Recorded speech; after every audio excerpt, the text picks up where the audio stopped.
Welcome back to another episode of the Hunter's Campfire podcast. Kick back, settle in, and join Mark, Jono, and myself as we dive into everything hunting, shooting, and the great outdoors. With the support from our good friends at SSAA and Beretta Australia, you're in trusted hands to make the most of your next outdoor adventure. Let's crank it up.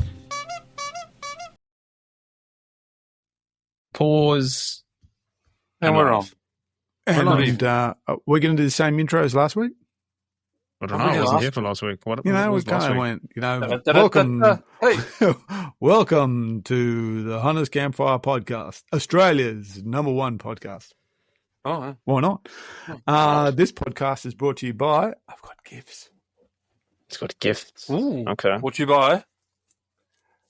Burris. Fulfilled. Burris You got another scope? Look at that little packet. It's fantastic. That's teeny. I've got. It is. It's Is that like a 4x32 or? 2 to 8 What are by these gifts 35. Is that 2 mine? to 8 by 35. Okay. Some of the Okay. DRX stock? So, slow down. Hot Oh. Peel. Come on. I didn't get any gifts. Do I get Well- a gift? No. Oh. No gifts for you. You were sick. Steiner. Stop it. Oh, Ranger 10. Oh, my goodness me. This Who's that is a for? beautiful scope. The only trouble is it's 34mm tube. I can't fit it yet. Oh. I don't have any What gun's that 34mm. going on, Mike? I don't have any 34mm rings. Yeah, but what gun is that going on? Every gun I own. Look at this thing. So what is that? That's a Ranger 10. What's the mag on that? This is 1 of 10.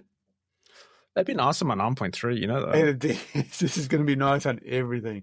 And it's a very simple kind of modified German number 4. So just, I love the German number thick 4. and Yeah. a thin. It's got the thin, the joint. If they weren't there, and a little I like the illuminated number 4. reticle as well. Mm. But it is 4A illuminated reticle for me is the it is a my wonderful scope. favorite. Even comes with the little. Take got the full field caps out on of it the as box well. and give us a geese. No, I've left the full field in the box, and That's not what I asked. this is where else I'm fading. I can hear my audio fading. Here it comes, the BRX stock. September. There's only half of it though. Where's the rest of it? Yeah, where's the rest of it? It's in here too. So the 4 ends in here. So the Yeah. upgraded version of the stock for the BRX 1. When did they I arrive? have a BRX in my safe actually. Oh, I think you've lost it. Hills. Yeah, so that's what I'm thinking. You know? For territory for Ian. Burris 2 to 8 by 35. Back to my original question. When did they arrive, Mark? Like about I got the notification at 4:21, I think, PM, Today. and I managed Today, to yeah, get okay. down there Yeah. and pick them up Yeah. before they close at 5. Okay, very good. So there's I no passed your house no with gift for 3. me. So, no, nothing for you. What were you expecting? I don't know. I'm waiting for my binos. What about me? And by the way, we got heaps more caps. So we got these Burris caps that I quite like because they're soft and old style and they just fit your head. But those ones that have got a slightly shape in them, I can't see it. We've got a heap of Beretta ones in different colours. I like those Beretta ones. Just the B ones. No, these are various. There's one's got the emblem, the trident. The other one's got Beretta written on it. And there's different colours. Got about a dozen of these Burris, probably a half a dozen Beretta caps, and 3 of those black on black Sarko caps. So we've got caps for our listeners, and so that's who's brought to us tonight by cool Wonderful. stuff from Beretta. Cool I'm still stuff waiting from for my Beretta. binos, by the way. Cool What stuff happened from to you, Beretta. Barnes? Where are you buying us? What I a want buy. the Steiner Ranger binos. Have you ordered them? That's what I want. No. I thought there was going to be a gift. I was waiting for my gift. A gift. But, no. A gift. From you two. I don't know. No? I don't know From what us. it's about. Yeah. They're hanging out. They're hanging out with my Burris Eliminator 6. That's they're advertising that again as well. So yes, we've got new stuff to put on rifles. So the Steiner 1 to Cool. 10 is Were there going. any free stickers? No, there was umbrellas though. And they were Umbrellas. called hunting umbrellas. And they were little nice. pop-up ones. I Who thought, hunts really? with an umbrella? Really? Green? I thought, really? Imagine a blaze orange umbrella. No, it's not blaze orange. It's those. Imagine It's one. like a little, little briefcase Fernando. umbrella that flips up, and it doesn't plop very big either. So, There there we was go. There's that, a there's some marketing activity. notebooks, A and the blaze weirdest orange thing umbrella. there's Tika, COVID buff. masks. COVID mask or a Nice. buff? I could go with one. No, it's a mask. There's no way it could be anything else. Little ear loops and everything. Okay. So yeah, But- so we got plenty more merch. So if you meet us around, like I don't know if I mentioned it last time, I met a guy called Stephen. He was at where I was at Tent World at Ipswich, and he said, "Hey," and I went, "Oh," and I got that weird thing where people recognise you, and we spoke, and I said, "Come out of the car," and I gave him a heap of merch. So if you see us around, we've got merch. Don't be shy. So there. Ask for something. Don't be shy.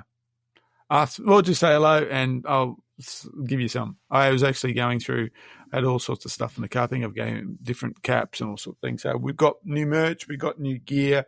I think we discussed it last week, but the timber stock and the Burris full field will be going on the 300 Win Mag conversion.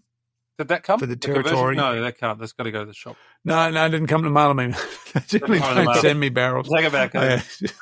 That's right. Yeah. So that Wasn't in the citizens. 1 to 10. The 1 to 10 is going to go. Firstly, it's going to go on my BRX, but I think it might get swapped across a few different platforms. And Byron has told me that my Chapuis is heading back home. Oh, it left. So what did you do to that? You put a Got a record recall pad. pad, got him to check regulation and a new optic on it. you put the red dot, didn't you? Yeah, I think it's one of the square ones this time. Oh, the aim point. Very Yes, aim point. Very So nice. that's so I'll see what that shoots like. So the territory stuff's getting slowly built. Well, it's not that far So away. there. 2 months. No, it's not. That's what it is. That's it. And Jeez, So, but- it is too. Well, Is it 2 2.5 months? months, yeah. July, or, yeah. 2.5, 2.5, Well, 2.5 months. Well, it's We'll be 2 months back plus in the 3 remainder of months. this one, yeah. So less than 2 months. yeah. yeah. Yeah, Just we'll over be 2 back. Have just got back in 3 months' time. So in 2 weeks, I'm in Pilliga, and then I'm going past the Pilliga 6 Friday. weeks. 6 weeks after that, we're in Canberra area, around Canberra, and then 4 weeks after that, we're in the territory. Crazy, isn't it? How quickly is this year going? Yep. Nuts. Yeah, way too fast. Anyway, let us talk So, about exciting new gear. dead things Mhm. and, What and was the that? spoils of dead things. Skulls. Oh and- yes, John, skulls and talk skins. about your dead stuff. Let's talk about dead stuff. Yep. Dead stuff, right? So, everyone on this will know we all had a pretty successful Raw this year. We all took a red stag, which is great. And for me, this is the first time I've tried your immersion Maceration. or maceration method of cleaning up a head. I did mine slightly differently, and that wasn't on purpose, and that was because I was so busy away fishing and hunting and work and everything else. Mine just sat in the same bucket for, I think, 7 weeks. I didn't change the water. I had a few bags on it and some gaffer tape around it. It still smelt pretty bad. I made a few people gag. I had the neighbours peering over the fence apparently at one point to see if, maybe I'd murdered one of my kids or my dog or something like that. If Grandma was dead in the backyard. I'm not joking. That actually happened, and that's when my wife then put the bucket in the shed because it was smelling so bad, and then it sat Great there for a idea that week, and was. then my Stick son, it in the iron shed. my son opened in the steel shed in the oven, and then my son opened the Cooking. shed to go get a screwdriver or something, and then had some proper dry retching, and I was lying in bed laughing because I knew it was going to happen. But no, look, I finally took mine out of the water about 2 weeks ago, maybe a week and a half ago, and it turned out beautifully. For those of you who are watching this eventually on YouTube, will see It came out clean as, nothing on and So white. good. I've not bleached it. I've not peroxided it. I've done nothing. The nose bones are all intact. Everything, all the nasal cavities intact. It came All the bits fell out that should have perfectly. fallen out. Yeah, all I had to do was hose it. And the normal, I find, gristle bits here on the back of the skull is where there was a little bit left, but I picked that off. Otherwise, spotless, absolutely spotless. And even my wife said, even with the smell, this is the best way to do it because it's come out so nicely. And I've not had to peroxide it, I've not had to do anything. The only problem is that it's absorbed a bit of the smell. So I'm just going to leave it in the sun for a little while. That's it. I just leave it in the sun. That'll cook out. But I'm very, very happy with that. And Now, I think next time... I am wondering. So I've done the same. Well, I haven't quite done the same thing. I used the maceration concept as well, but I changed the water reasonably frequently, probably 5 times. Kicked the water over, put some new water in there. And it probably wasn't until one of our recent podcasts where Mark suggested that leaving the water is a good idea because it's all the bacteria in the water that's actually eating all the good stuff out of all the junk and shit out of the skull. So I left it for the last little bit. Anyway, it cleaned up fine, but the color of it is browner. I have. Yeah, it's not gross, but it is not perfectly white. But it's That's still got fat in it, brother. Yeah, it's got a little bit. Yeah, a little bit left. That's what Mine's it is. Glistening off the light. You've got to get all the fat out of it. That's yours has still got some fat in it. Yeah. That's why it's got the that process kind for of, that to get the fat out. You can either cook it out, as in let it in the sun. It'll eventually, you think about, leave it in the sun. Bones bleach white in the sun after a while. That's what happens. It will bleach white, or put it back in the water. Yeah, so I think I know what you're getting at, Hurls. I think mine just sat in the same water. The same bacteria just continued to consume everything. I'm wondering left it bone white. Also, though, whether the chemical in town water has got a little bit of whitening because it's got chlorine and to it as well. Fluoride and stuff. Yeah, that's an interesting point. Whereas mine's bore water or rain tank water. That's an interesting point. I don't. Yeah, that's. I mean, yeah, sure. Why not? Because what I did read was if you're using town water, you should leave the water to stand in the bucket to allow some of the chlorine in that to evaporate. Like that, you should do if you boil it as well, and then you put the head in the water. I didn't do that. I just filled it straight away. So there would have been some chlorine in there. So I think it's just it'd be good to do a test on that. Do a side by side. The other thing I did do as well, and I don't know if you did this, was I put the head in the bucket and then I put 2 plastic bags over it and I taped it closed and I did not open that. Yes, so it stayed in there. It was completely sealed. Mine was its open own air. little ecosystem. Yeah, I don't think open air is such a good idea. I think you want to kind of have this little kind of petri dish going on. Muck water cooking kiln, horrible soup making machine. I mean, like I said, nature's soup. I'm not disappointed with the outcome. Yes, it's got some. I'm super happy with mine. Absolutely. Come out of it. I only really change the water because I take it out of the water to gurney it halfway through. Yeah. I just do that. I just take it out, hit it with the gurney, and just kind of if there's any kind of slightly loose stuff, it blows it all out. And then I'll just change the water. But I don't have to do that because I usually find that mine. It's smelly, but it's not too bad, and so I do. The bucket I've got, I cut some inlets in it so the antlers can stick out, but the head's still completely immersed in the water. I then wrap that all that in with various plastic bags like those big wheelie bin bag liners, and then I tape it closed, and it's like this black heat. And generally, I spray it with bug spray then because the flies are trying to get into it. And I let it sit in the yard in shade, and it just cooks away slowly. Yeah, look, it's like the world's slowest, Slow cooker. Sous vide, basically. That's right. It's And, you know, reverse, it's a slow cooker. The meat just falls apart. Yeah. Well, that's it. Yeah, but for me, I did similar, but I did not. I put mine in a the 20-litre buckets you get from Bunnings. It fitted straight in. It fitted nicely. Filled it with water. Put 2 bags over it. Taped it. One was a clear bag. One was a black bag. Taped it with gaffer tape. And I just left it outside. And it smelled pretty bad. As I said, I made a few people gag, and I had the neighbours peering over the fence mine to see didn't stink that much. But I'm really happy with the result. I think next time I'll just put it down the bottom of the yard and leave it there, away from the neighbours. But I'm super impressed. Super impressed. Very good. I found when I've boiled them on my other ones, the nose bones break. Or if not break, they get very brittle. And then especially like that one that's just sitting on the nose, little bits break off. They just get really brittle. So I'm really happy with the result. Really it's happy. quite strong, aren't they? They still feel like they got full strength in the bones. Yeah. And you get to keep all the nasal, like the sinus cavity and all that sort of thing is there, where normally that just comes out. Well, I usually dig that out anyway. I usually punch it. No, but I think it looks great. I smash all that stuff out. So like I put those dog heads from Nundle in a bucket, and they're now, they're stained, so the skulls are stained, but they've now lost all, and they were like, they were sun cooked on the flesh on those things, and it's all come off.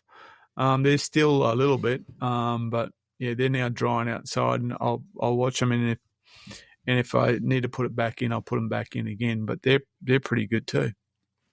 So I actually saw an article online where you can now actually human cremation. You can actually do that by maceration. It's supposed to be a more eco-friendly. They drop you in a bucket. They basically put you in a special tank with hot water, and you basically it just dissolves. dissolve it's the away. same method. Wow. That's an option, and it's supposed to be Is more. Is that how you're going to go? I don't know. I told the lady if you got something. But imagine if you got something like you got like a knee reconstruction at the bottom of the tank. But if you get there's cremated, a bit of titanium at the bottom of the tank. But if you get cremated, that happens as well. Oh, they sift out the box. They sift the box into the bottom of the tank, and you get left with the titanium, and they take it out. And then it doesn't get, even if you get cremated, the titanium hip or shoulder or whatever or knee doesn't go away. They filter it out.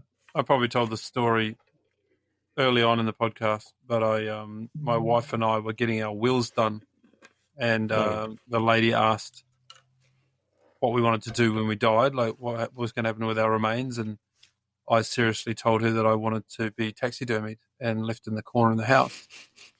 And she took me quite seriously and looked at me and said, "I'm not sure I've ever had anyone ask to do that. I'll have to get back to you and let you know whether we can." And my wife just fucking kicked herself in the corner. You dickhead. Anyway, we never heard the weekend at Bernie's. Just when you die, just put me in the op shop. Someone will get me. Yeah, it's either that or you put your ashes into a salt lick and send me out in the bush. It's not weekend at Bernie's, it's weekend at Hurley's. Yeah. There we go. That's right. So anyway, that'll be fun. All right, well, experiment number 2 for the week was the hide that I found in the tanning solution, which was kind of weird. So 4 years ago, funnily enough, I took Hendo hunting, and it's one of those times that I took him that was, we're at the T block actually, and it was really tough hunting. And it was the only deer that we had seen all weekend. And selfishly, I said, "Oh, I'm not losing this one." And I pushed him out of the way and shot the deer. Wasn't quite that bad, but that's what happened. He had a record of missing him, so we weren't going to let that happen. So he then, like, it was night, it was dark. Well, it wasn't night when we shot it, but it was dark when we were dragging it back. And I thought, oh, well, he didn't get his first deer this time, but I'll save the skin. And I dropped it into the tank that I've got that's got the leader's stuff in it. And I forgot about it. Totally forgot about it until we got back from hunting last weekend with 4 skins that I needed to drop in there because we want to have a crack at tanning them. And I opened it and I saw some hair in there and I went, oh, shit. I forgot about that. Now, I was expecting that I was just going to find a mush of crap in the bottom of that. But no, it come out. I threw it out on the ground. It was a bit balled up and, scrunched and folded and stuff, but I put it out on the back veranda and I threw the gurney over it and it flattened the whole thing out. And now I've pinned it out on a board and it's in perfect condition. Wow. No hair slippage. It's a very blue hide. Blue rent, yeah. Blue rent, yeah. But it's now partially dried. It's been, leather lubed and it's on the board and it's drying out. And I think it's going to come up perfect. So, yeah, wow. The answer to that question was 4 years. I've lost internet. That's back. You're still there? I'm still here. We can see you. You hear me? Yes. Yeah, we can hear you. Yeah. So I'll let you know how that experiment goes. I'm going to leave that drying now for a bit before I attack it with the disc sander. And we'll see how it goes. But, yeah, Thursday we're doing 4 more, putting them out on boards. And we'll see how they come up.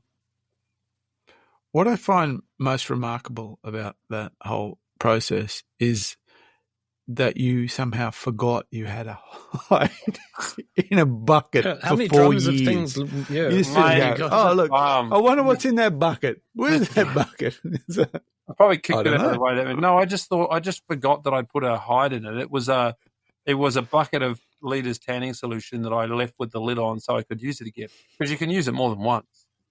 There's no point putting it out. I just forgot that I put it in there. Yeah. So what else have you got lying in buckets in your place? Right. Is this what is that? What's that? What is that? My maceration bucket.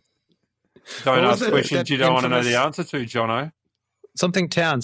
What is that one in South Australia? What's that murder? Snowtown. Snowtown. It's Snowtown at Hurley. It's in the bank. Yes. Yeah. What else has he got lying in tanks around his place? Jesus. Well. You just forget about skins and yeah. It's a farm. I've got barrels and all sorts of things full of feed and hay and chaff and I forgot. It's not that hard, surely. I reckon it would be. Oh. No, well. Anyhow, that was that. It's good. I'll show you the end result when it's done. It's blue. Yeah, look forward to see not the blue other side. All of the hair is in perfect condition. It's a really nice long winter coat. It's a young buck, I think. So, I've got on. I don't know, you can probably just see it on the floor there. That's a T-block fallow buck that I shot, and I got that skin done. I didn't do that one myself, and it's not blue, and I didn't forget about it. But yeah, it was tan for me. By Mario, and I don't know. I might have to give it a try myself. Tanning, so far it's not hard. The only thing that I haven't done all the way to the end is the breaking of the hide once it's dried out. But you get the right disc on a grinder. Piece of cake. I heard you put them in a tumble dryer. You can do all sorts. Oh. But you got to break it. You got to break it first. Yeah. You then go and stick it in a tumble dryer. I'd be taking that to the local laundromat. Don't do it in your your missus' one. We've got a dryer and a washing machine out in the horse shed. We got it for exactly that purpose. Isn't that the one that a python was in? Yeah, it was. Oh. Yeah. So anyway, enough. I can reckon on me for forgetting about a skin. No, I've got something else that we can rack on you about. Oh, okay, righto. Oh, we're going to talk about ivories. Yeah. So I'm holding it up. I don't know if you can see that. Obviously for audio, it doesn't work very well. But these are, or this is one of a ivory or a vestigial tooth from a red deer stag that Mr. Hurley just poured out on his lawn and thought, don't know where that's from. Didn't know about it. So, Mike, I asked you, and you know about these, and most stags have them. It's only red stags that have them. They're called vestigials, or something else that I read about was grandles. They are not tusks, but rather canine teeth that have become small and pointed, appearing like ivory. And they are a remnant from a time when red deer ancestors had large canines. So if you think of like a Chinese water deer, which has got the big canines, I've actually got one just there. You can see him. Yep. He's got the big canines. Apparently, back in the day, red deer ancestors had them too. But yeah, so for those of you killing stags, don't forget about the ivories. Yeah, according to AI, they are rare and prized feature. Well, every stag I've shot's had them. Please hold. I'm just going out on the lawn to see if I can find them. Please hold. Hold up a sec. I'm interrupting this episode to make sure that you're aware of the awesome deal available at Olight Australia for their Warrior X Turbo Torch. Check out the recent review on our YouTube channel or just click the link in the show notes below to claim your 35% discount. Sale ends in about 3 days, so get in quick. If you do miss out, you can always use our THC10 code to get 10% off all Olight products. Don't miss out on the 35%. It's a cracker. It's a great torch. It's a good addition to our camping gear. Operators are standing by. I'm just trying to think now. Do you not keep yours, Mark? Generally not. I do. They're nice. They're nice and smooth. Yeah, generally not. I just don't generally. I generally don't worry about them too much. Maybe if I lose a tooth, I can get one. Yeah, that's it. Well, if you get it, if you're worried about that and you get enough of them, you can say, "Hey, go down to the local dentist. Can you build me a set of these?" Just get a crown. Oh, he's back. Is that a back? There we go. It's proving to be harder than necessary. Bitches. Yeah, it would be. No. Oh, you got it. Look at that. Two of them. Not just one. Where's your second one, Jono? Where's your second one? It's over there. No, the other. It's over there. I just got the one for now. But yeah, I got two ivories. I'm so happy. See? What am I going to do with them? Yeah. Oh, then well, you can make earrings. Can I trade them for fancy seashells? You could make what's the name? A set of teeth with them. Yeah, if you need a tooth put in, you can just. Oh, I'm not putting this in my mouth. That's disgusting. Well, I wouldn't expect you to do that because you've got all these other ones, but mine's been boiled and that's been on the shelf for the last year. That was my stag from last year, I think. Yeah, I can't believe you didn't know about them. Which part of the jaw do they come out of? The front. Yeah, kind of like your fang teeth. Your I'm going to assess my other skull. Yeah. Okay. Yeah. No, go on. He's now going to be pulling everything apart. See if he can find. Yes. They reckon the Chinese water deer, they actually use them for digging. Do they? I thought they used them for fighting. Well, they don't. They're not blowing all the time. They're not like little fugilists. I've got mine. Running around. They reckon they use them for digging and stuff like that. Yeah. When my red stag came back from New Zealand, there was a little plastic bag, and they said, and we kept the.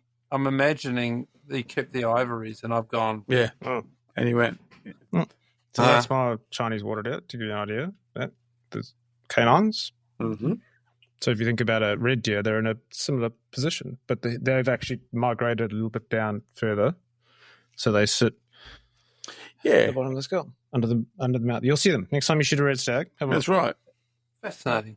But that's Mark. You should try and get one of those when you go to the UK next. I've got one. I've got two muntjac skulls in the UK. Yeah, I've got muntjac. I gave one away to a nephew, and I'm hoping to bring back my muntjac skull. Which is that with antlers as well, which makes it even feel like it's even less of a real deer because it looks like it's been made up. It's got little antlers and fangs. And the little tiny little tusks, they got little ones. Yeah. Mine's here somewhere. The Chinese water dragon, where do you get them?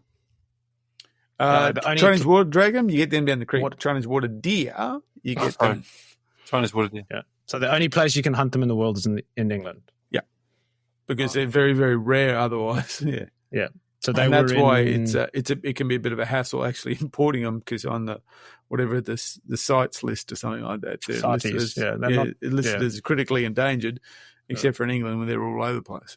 Yeah, so they're in Bedfordshire, I believe, Bedfordshire or Hertfordshire, where they were brought into a like safari park type thing. It's also where they've got the massive Pierre David deer. I don't know if you've heard of them. Yep. They're huge. They look like bigger than elk, big Pierre Davids, but they also brought in Chinese water deer, and then they escaped. Someone cut the fence and out they came, and they've just taken over that southeast England, and they're all over the place now. But yeah, Pierre Davids as well. You can hunt them. There's been some escapees, but otherwise you shoot them behind half fence. Yep. Interesting enough, the ivories or the grandles in alpine regions are historically believed to bring you good luck. Well, it's lucky I live in an alpine region. Not for the deer, they didn't. Well, yeah. Anyway, I've learned something, and I've no deer to wrote that. find my ivories, so I will no now deer look up. ever wrote So that maybe particular article. Maybe that's going to bring you good luck, mate. You're going to close out this quarter. More good luck. Smashing it. Fantastic. Okay, There we go. That's it. what else we got? Mark?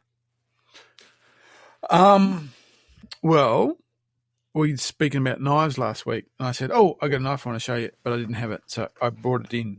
This is one of the ones that I designed some years ago and got made for me. Oh, wow. This little Skinner. Oh.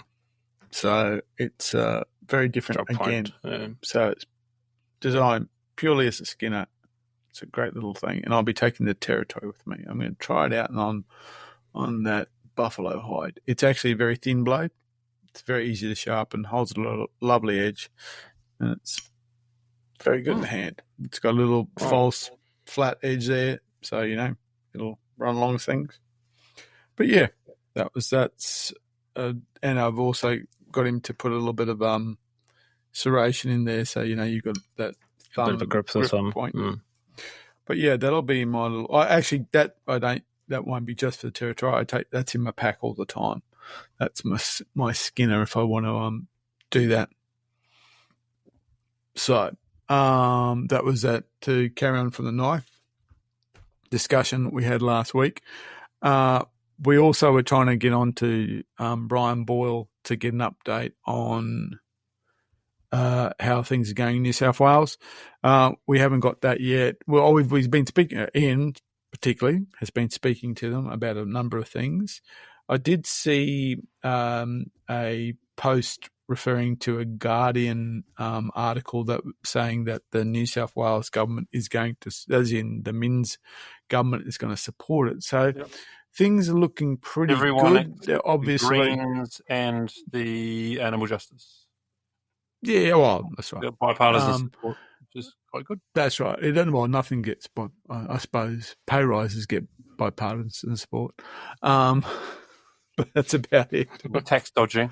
Yeah, so things are looking good. We don't really know what the outcome of the various political argy-bargy that will happen, that what they'll give up and what they'll negotiate for, but it seems to be moving in the right direction, which is really very positive.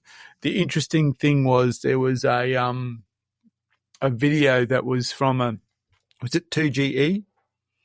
Ben Fordham, I think that's his name. There was a one of those get two people on to argue for 8 minutes for entertainment's sake about the bill, and there was some really interesting points raised about hunters, and I got me thinking actually, and there was some really, as I said, you would almost kind of, if you're not used to hearing that, it was quite, in many ways derogatory about hunting and this thing they called the hunting lobby, which was a really interesting thing this guy kept on referring to.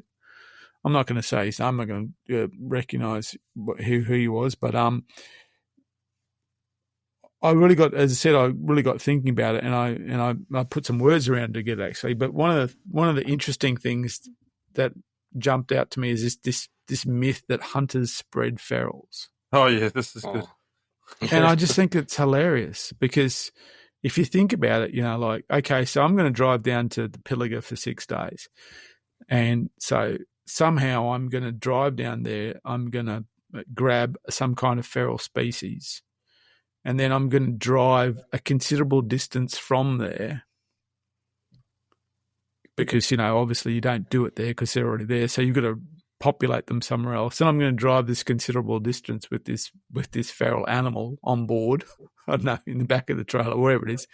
And then I'm going to leave it there and it's going to populate. And you think about that, the reaction to that is, if that's truly the case, then we should all be given Tasmanian devils. Yeah. Because we'll fix the problem. If my animal husbandry skills are so good that you can give me something and I can take it somewhere and go blink and It's going to survive. Yeah, give me Tasmanian devils. I'll repopulate them. I'll get them off the endangered species list. I'll just drive them around places and leave them there. And you just kind of, the other thing that was really interesting is about this idea about cost and the fact that the high administrative costs associated with recreational hunting. And it may very well be true that there is an it is true. There would be no doubt there would be an administrative cost to regulated recreational hunting in New South Wales. There has to be. Someone has to regulate. Someone has to work at the DPI in the hunting area. There has to be an administrative cost.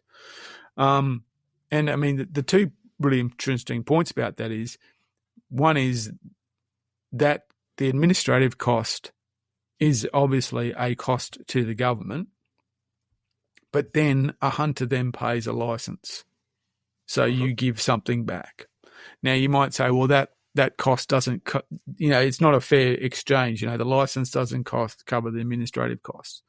But what the recreational hunting, and this is time and again kind of gets glossed over, is that the amount of money that recreational hunters spend to hunt is, that we've said it before, we're the only people who do that. We're the only people who pay, it's like saying you're getting a roof contractor to come to your house and he goes, okay, I'm going to fix your house roof for X number of dollars. And he goes, but before again, let me give you some money so I can do this work for you. It just doesn't happen.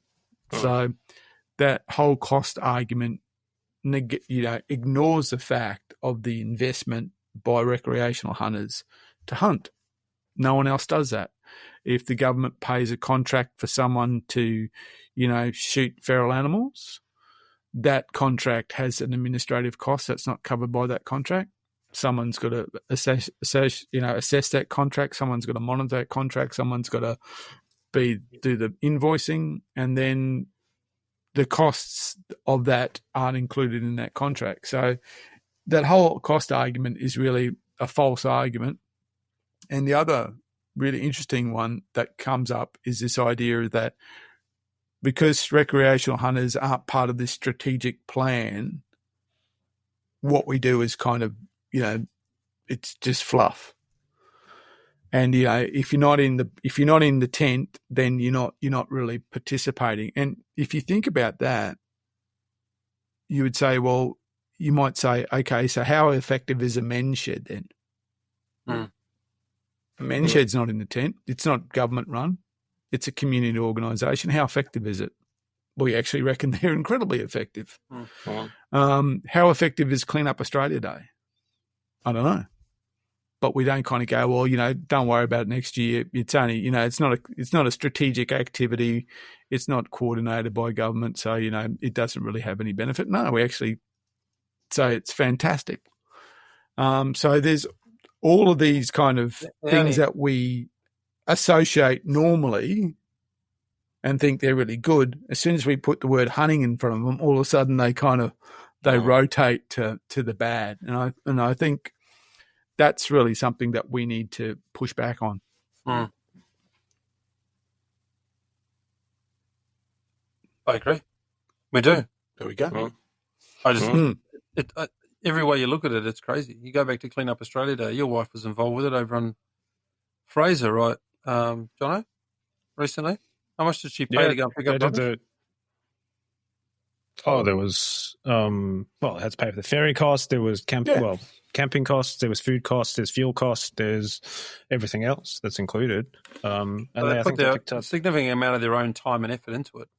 Did they pay the weekend that they were across there?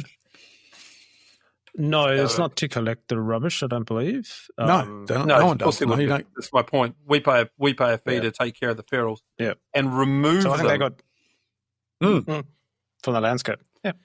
And then imagine if someone came along and said, "Look, guys, it's nice that you're doing it, but hey, look, it doesn't really matter. It's, you're not part of the big picture. You're not in the tent. You're not making the big decisions. So you might as well, it's fluff. No contracts being written. Literally, that person. If you were brave enough to do that, you'd probably get lynched. If you kind of went, look. I know in the last Clean Up Australia Day, a lot of people participated, but really, you're not doing any good. Give it up. We can do it better with the helicopter. That's right. Let the professionals in there.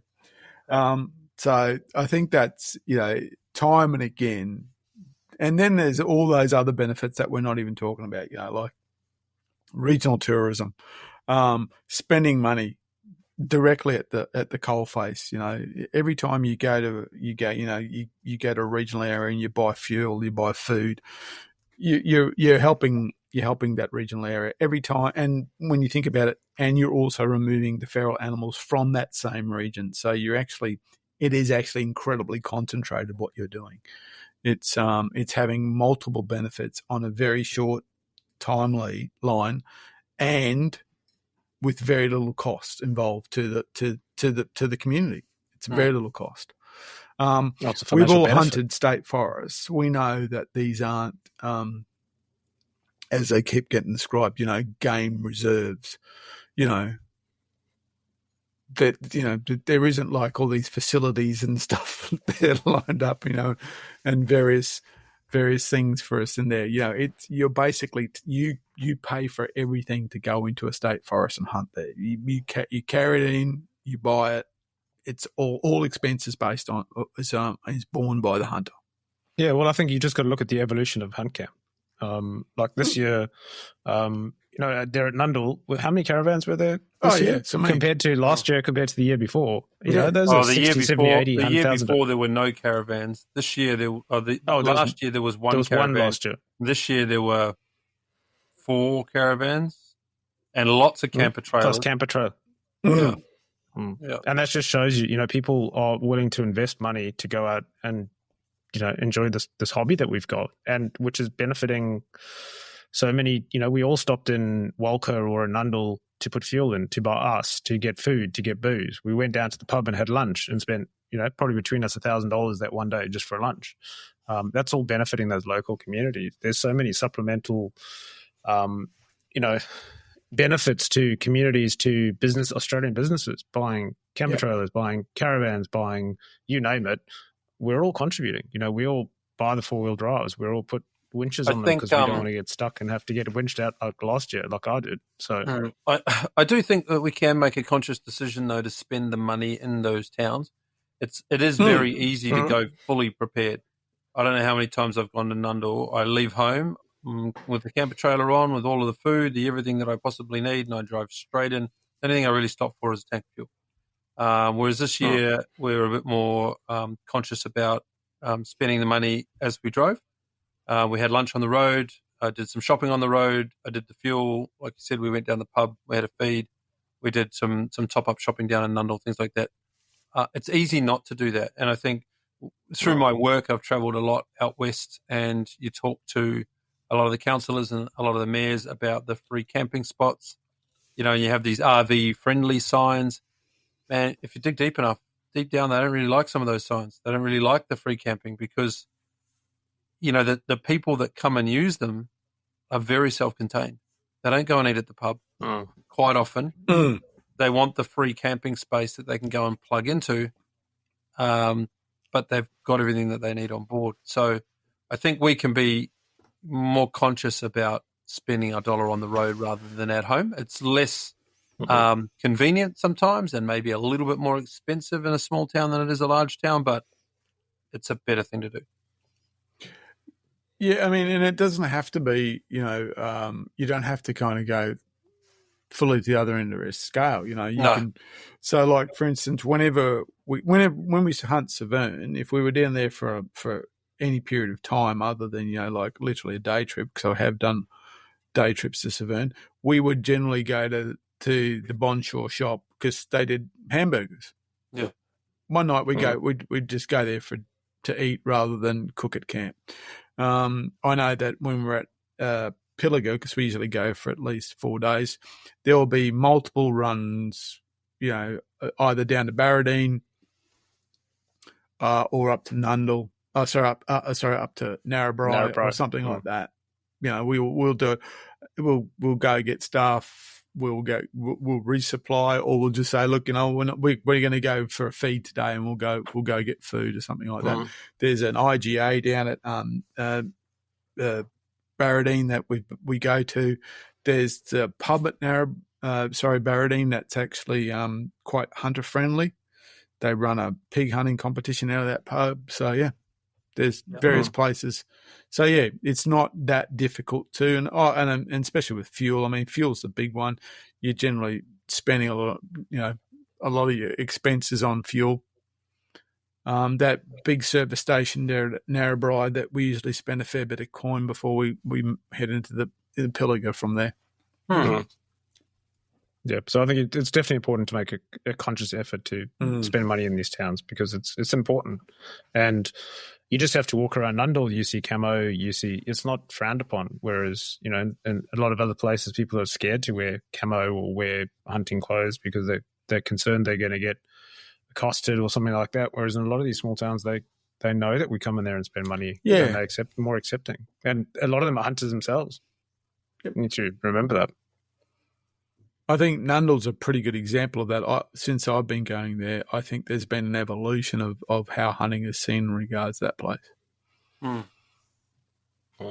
Very much so. I think it's as the R license has become more and more widespread, and that idea of licensed recreational hunting, I think it's Nundle is to at least some level embrace the idea that there's people going to be coming down here and they're going to be spending money.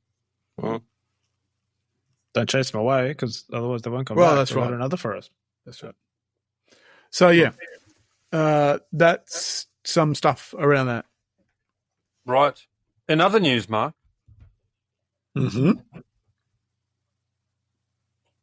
Oh, hello, Ian. Are we going to talk about our podcast changes, things that we might be doing slightly differently shortly? This is my incognito way of saying, are we going to discuss the topic? Okay. Hint, nod. So, oink, oink. If you've been listening the last 2 weeks, you know that when you hear these, because our production times are somewhat... By the time this comes out, this will be done. It's a done deal. So, a little bit relaxed. So, we've been speaking with SSAA. I didn't get a drum roll in. Okay. Go. Bing. We've been speaking with SSAA for some time, especially the new CEO, Tom Kenyon. And a lot of it's come from a podcast he did with Barry down in SSAA Victoria. There we go. Now, I saw something about the SSAA Victoria too recently. That was worth mentioning. I've completely forgot. I will find it. But anyway. Fine.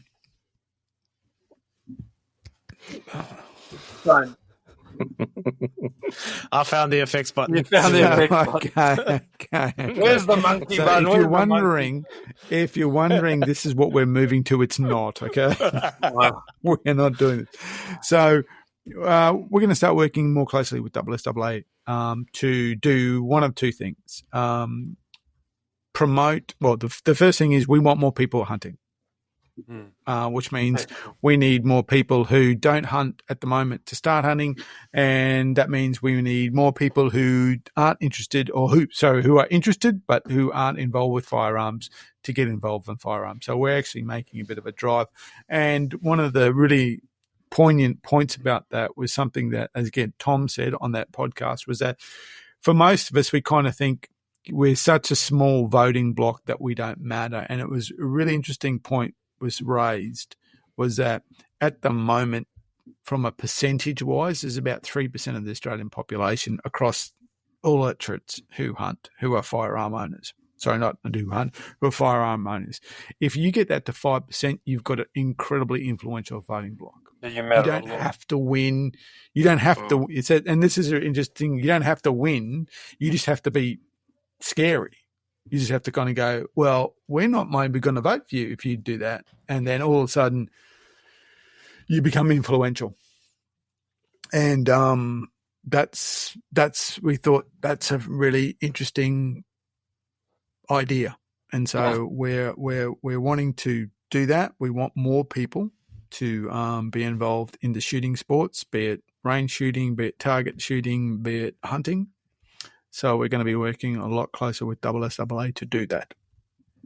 The other statistic that came up that we spoke about the other day, which just to back up that one. So that one was really great. And it it's a really simple way of explaining how much a few more people matter. So that was a good one. And then the other statistic was, and we'll bring more of this information to you in small bite-sized chunks so that you can think about it, understand it a bit more. But how often do you hear write a letter to your member?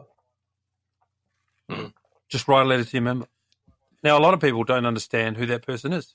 Like, not everyone is involved in politics. Not everyone understands the difference between a federal, a state, an elected councillor, a mayor. They're different people. And, it's important to understand who you should write to. But the statistic that came out of that from Tom, and he talked about how he spent some of his time in public service.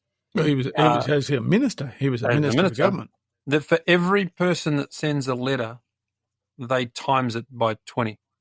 If that's important to you, it's important to 20 others. So when 1,000 people write a letter, that's a 20,000 person count that they consider that as volume. So they take it a lot more seriously. So it becomes, when you understand the way that they think and the way they deal with your letters, it's important to understand how important it is for your single letter. So, why should we send them? How should you send them? How should we write them? Sounds like a horribly tedious discussion, but it's actually quite interesting. So that's part of what we want to do. We want to try and educate as much as we can for those that are interested in listening to, become a bigger, stronger, more connected hunting community. And I think SSAA are the largest, and, with size and scale comes noise and voices. And if we can get them behind it, then fantastic. So that's part of it, part of the conversation we're having. So you'll hear a bit more about that.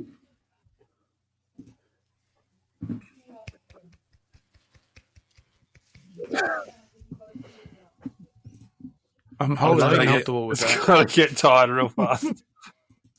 There's this one too. Hold on, I've just got this one. I want to try this one. You found a monkey! Bunch of monkeys. Everyone needs monkeys. Oh, dear. Okay. Mark, you were saying? I'm trying to find this thing that I got from about SSAA Victoria that I thought was really interesting. Talk amongst yourselves. Let me find it. Okay. Where's the button, Jono? Where's the button? Where's the button? Let me at. What else can we do? Oh, no. Oh, here we go. Oh, yes, that's it. Found it. I realised. Victoria are pushing for the, deer meat for people. Oh, excellent. Charity idea. What do you call it, like they do in New Zealand. Donate your venison and give it to people. Well, interestingly enough, the guys in New Zealand follow us. Which ones? Do they? On Facebook. One of the ones I went, oh, who is that? And I looked them up, and it's one of the So the donate it's called your meat? Hunters. Yes, there's a good one in New Zealand. So there's one. It's called Hunters for the Hungry, and it's the idea is that unused wild game meat could be basically find its way to various food banks and things like that. Which you actually think about it is just like a ridiculously great idea. Yeah, it is, and I love the idea, but I can't even give you a lamb chop off my farm legally? That's it. I mean, there's so How many am I things. going so to much process legislation. something That's out it. of the It's- bush? Yeah. Well, no, I think what happens is you don't process it. There must be a processing center set up. Has to. That's the only way it can be done. Got to be a butcher And you or take it to something. the Yeah. because I believe that's what happens. I believe that like I started looking up the Kiwi guy once, and if you're listening, please reach out to us. That's what they mince it, so it goes somewhere and they just mince it. So they just make tons of mince, and which is you think about it is such a fantastic idea. It's such a great idea. And it just requires will. That's it is. I mean, look, if we can build freeways, we can do this. It's not that hard. But It's they'll not. charge us. legislation. They'll That's charge us for the privilege of going and hunting that meat and giving it away to those that need it. They'll tax us. Anyway, the cynic in me. Yeah. Back to the previous So conversation. that's It's a it. great But I idea. think It should be done. It's a Right to your member. Right to your member. Right. So the in Victoria they're pushing for it, which I think is a wonderful idea. Yeah. And look, Victoria is probably a great place for it to do. It's a smaller state, it's.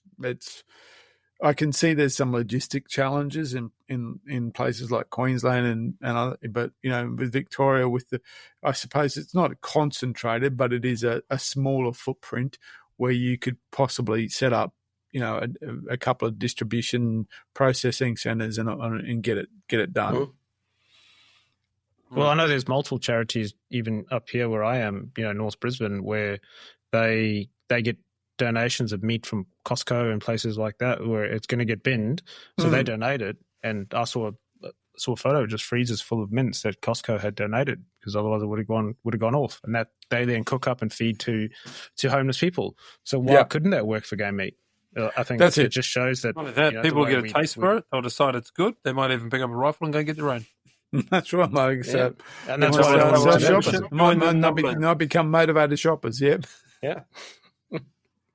So it's just I think we treat the way we treat game meat especially in Queensland, it's completely wrong. Well, it's not game meat. That's the trouble. We don't treat it as game meat. Well, we call it game meat, but it's feral animal meat. It's like eating feral animal byproduct or something weird like that. I had fallow back straps, thinly sliced in the pan with a bit of garlic salt for dinner. My God. It is so good. My lovely wife made a venison stroganoff this evening, which was delicious, absolutely delicious. Yeah, we had a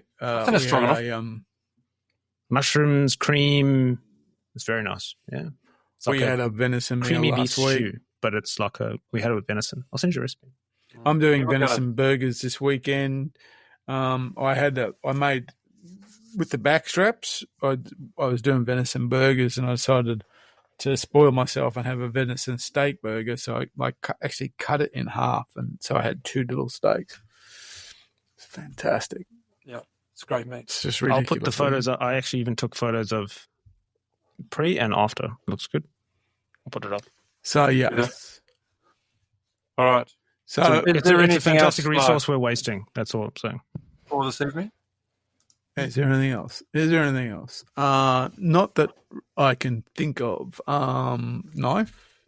Really exciting new gear that we're going to be doing. So we're going to be doing some videos around this gear, i.e. the scope and the stock change. You know that stock change video that we did last year at Venture? Mm-hmm. Or the barrel. We did the barrel change, and we'd also did the stock change on Mark Hobbs's BRX. That two guys had a problem when they did that, and it was exactly the same problem.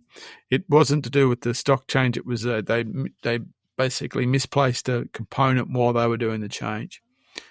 One of them I didn't realise because the guy was talking to me because he's just talking to me, and I was going and he said something like, "It's really great that you're so far away that you're helping us out." And I went, "Well, where are you?" And he goes, "He's in the States." I was going, "Okay, sure." Okay. Didn't click. I think I was in Australia. Byron helped both of them out. He said, "Yeah, I don't care." So he helped out both. Byron's awesome. Byron's awesome. We had Byron is good. He's brilliant. It was somebody else contacted me the other day and said, I'm not sure it wasn't a BRX as well. And he said, "Can you help me out? I've broken the stock of my rifle. I need, where do I go to get spare parts?" And I said, "Oh, just have you on a buy." Within like a day, he like turned around the whole fixed the problem for him, sourced something, had it sent, and he sent me an email back saying, "How bloody awesome, Beretta Workshop." Yeah, really good. Fantastic. They really Brilliant. give us stuff. They really do. Yep. Well, after we're gonna- or even product that they didn't sell. If it's a different brand or anything, they're always. I had my that's right, Jono's. he Cerakoted my sour. Brilliant, beautiful, absolutely beautiful. Yep. So So a lot of praise for them boys. There you go, Byron. Really So we've got that happening, and so we'll be doing a new video, and we're going to glam up Ian's BRX. But I it'll be a think- good I actually opportunity. think It'll be a good opportunity to take the old stock off and clean all the gravel out from under the barrel. I don't. Just, yeah. Where'd you get the gravel from? The last time, mate. Last time we did it, All it he had had leaves does. in it. Yeah, it used to be a floating barrel. Now it's got clay forming. Now- up. now it's fully- it's now fully supported by Before we get to it. it's now supported by some leaves, just to It's fully bedded. help with vibration. Totally bedded. It's dampening. Oh, you use fiberglass. Totally bedded. Sorry, I thought you used nature. Yeah, right. That's right, dampening. It's just a bedding solution. That's all. Just leaves. Doesn't help accuracy there, Hills. No, No, well, so- I tell you what, it's been dropping deer like you wouldn't believe this year. It's yeah. done very well. And there's a couple of grades of that timber too that they have those BRX stocks. You get the higher grade, you get a BRX, you get because some of the bigger barrels are coming out. They're going to do 375 or 9.3. What a fantastic safari rifle that would be! Oh yeah.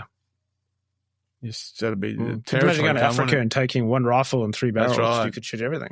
it? That's right. You take one rifle and you take 2 barrels, don't you? You take a 30-06 and a 375. We'll have to do this And doesn't video. matter if We'll, you're left we'll or do this right-handed. video. We'll be out in the field and we'll there's one out there at 400. Let's swap the barrel.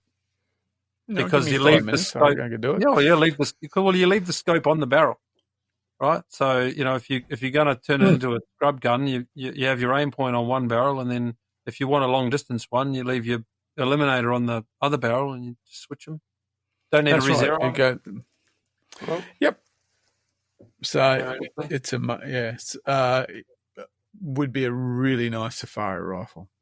Oh. Jump some pigs up there. You got the rapid fire. You got buffalo there. You've got the big punch. What was the magnification on that full field that's coming? That's nearby 2 to you 8. there? Not 2 to 8 by 35. That's nice. So I got a 126 Ranger 4 on my Yeah. 9.3. That's nice. That's good for buff. I like it. Lupo used to do a thing. It was a 2 to 7 by 33. I'm which was a excited. lovely little,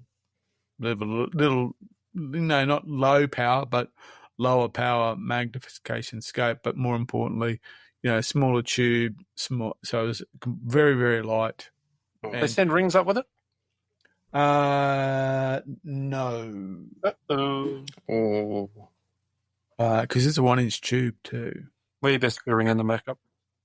Yeah, I've got to talk to them anyway because I got to get some 34s because the Ranger runs the 34 tube, which is quite amazing. That's how big that tube is. Whereas, not too long ago, Yeah, you wouldn't 1 think inch was such the a low standard.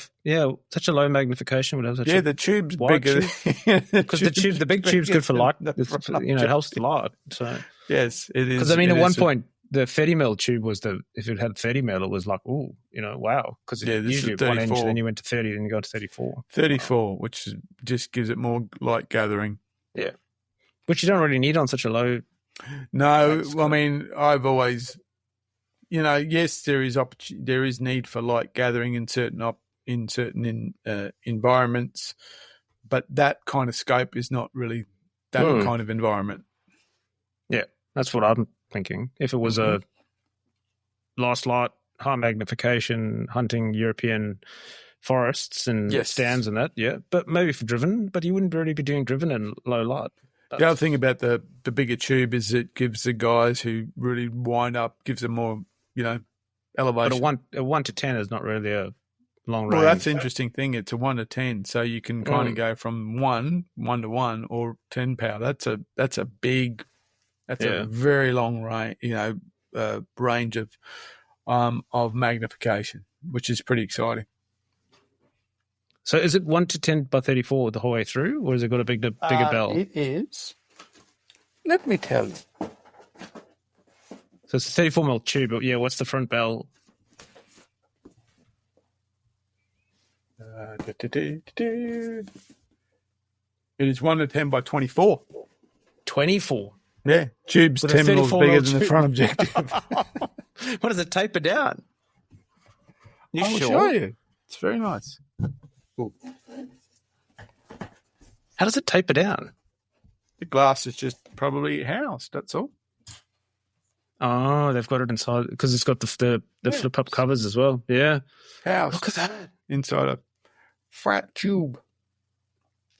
That's weird. That's an odd design. I'm very impressed with it. The first time Okay, I saw guys. one of those on a rifle, I thought they'd put it on backwards. I for many Well, years, what have that's you the done only with kind of that? scope Go. Put it on backwards. For many years, that's the only kind of scope I ran. I love them. I do. I think for us, I think they're about the perfect kind of scope. 3 to 9 by 40 was what I grew up with. So. Yeah. So I used to run the one. The Lupo had a 1.5 to 5. And then when I was could afford it, I bought that 1 to 6. Well, Okay. cool. Anything else, gents? I think we're coming to a natural conclusion. Awesome. Cool. Okay. Excellent. We're done. Um, Episode 125. See you guys. Call it quits. I think it's episode 126. Ah, 126. It is 126. Yes. 26. you heard it here last. Catch you later. See ya. See you later. Well, guys, that's it from us here at the Hunters Campfire.